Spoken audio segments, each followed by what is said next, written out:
Welcome to No Spins, Just News. Here is a fact-focused recap of major events affecting the United States on Sunday, July 19th, 2026. This report is current through Sunday evening, Central Time. We separate confirmed events from statements by governments and other involved parties, without political analysis or opinion. We begin in East Rutherford, New Jersey, where Spain won the Men's World Cup.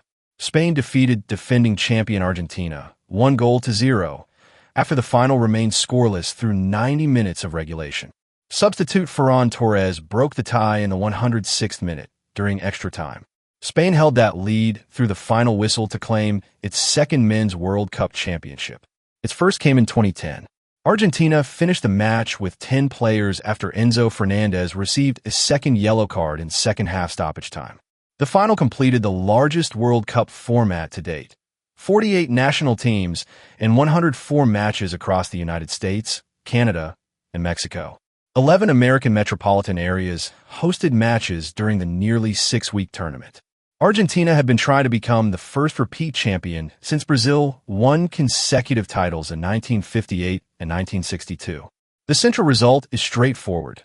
Spain defeated Argentina 1-0 in extra time and became a two-time world champion. Next, a major overseas development involving the United States.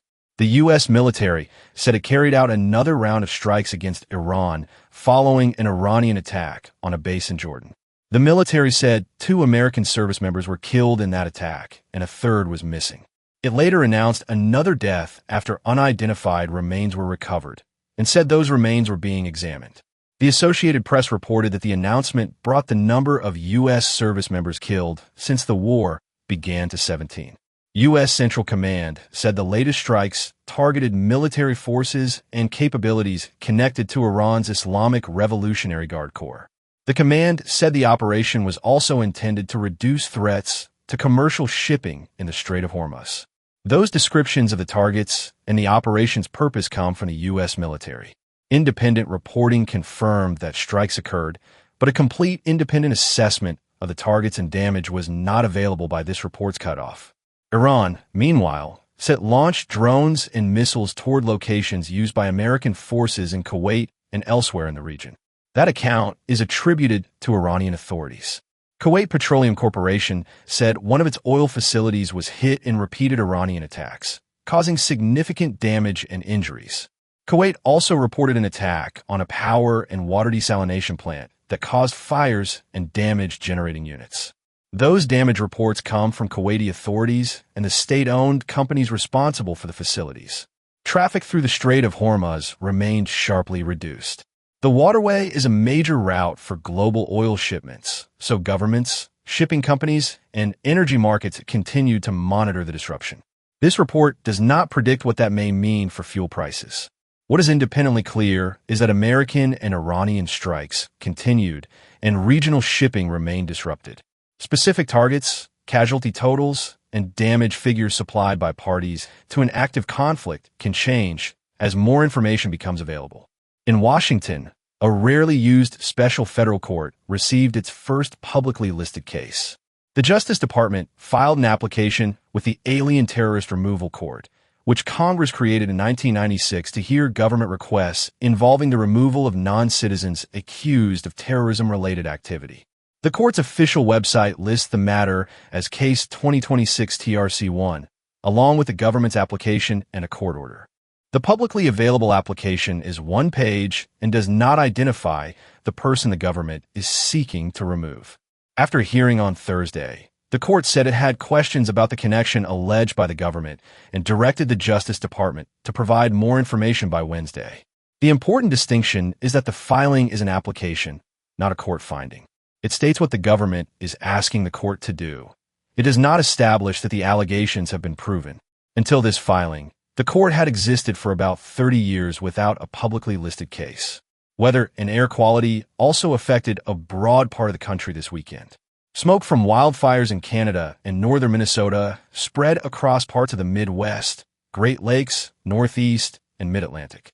In some communities, the smoke reduced visibility and pushed fine particle pollution to unhealthy or even hazardous levels. Conditions can vary substantially from one place to another and can change as winds shift. People who may be more vulnerable to smoke should follow local health guidance. The Environmental Protection Agency's Air, Fire, and Smoke Map shows current particle pollution readings, fire and smoke locations, forecasts, and steps people can take to reduce exposure. The smoke also disrupted scheduled events. Friday night's Major League Baseball game between Pittsburgh and Cleveland was postponed because of poor air quality. Organizers rescheduled it as part of a Saturday doubleheader. The practical message is local. Check Air Now and guidance from public health officials where you live rather than relying on conditions reported for another city. The New York and New Jersey region also dealt with the aftermath of heavy thunderstorms and flash flooding on Saturday. National Weather Service warnings identified streets, highways, underpasses, and other low-lying places as the main flood risks. One warning estimated that between 1 and 3 inches of rain had fallen in its specific warned area.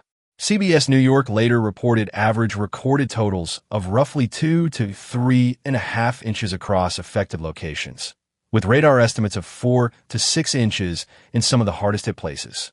Vehicles were stranded on flooded roads in Queens and Newark, and traffic was blocked on parts of major expressways. Some event schedules were also changed because of the storms. Elsewhere, communities in Texas continued recovering from damaging floods after several days of heavy rain. Conditions differ widely, so anyone in an affected area should follow current instructions from the local National Weather Service office and emergency managers. To recap, Spain defeated Argentina in extra time to win the World Cup. American and Iranian strikes continued, and the U.S. military reported another service member death. The Special Federal Court requested more information from the Justice Department. Wildfire smoke affected air quality across several regions, while communities in New York, New Jersey, and Texas dealt with flooding and recovery. This report reflects information available Sunday evening. Later updates may change details in the conflict, court, weather, and recovery stories. Full source links are included with this video. That's today's No Spins, Just News. If this report helped, smash the like button, share this video, and subscribe. We'll see you next time.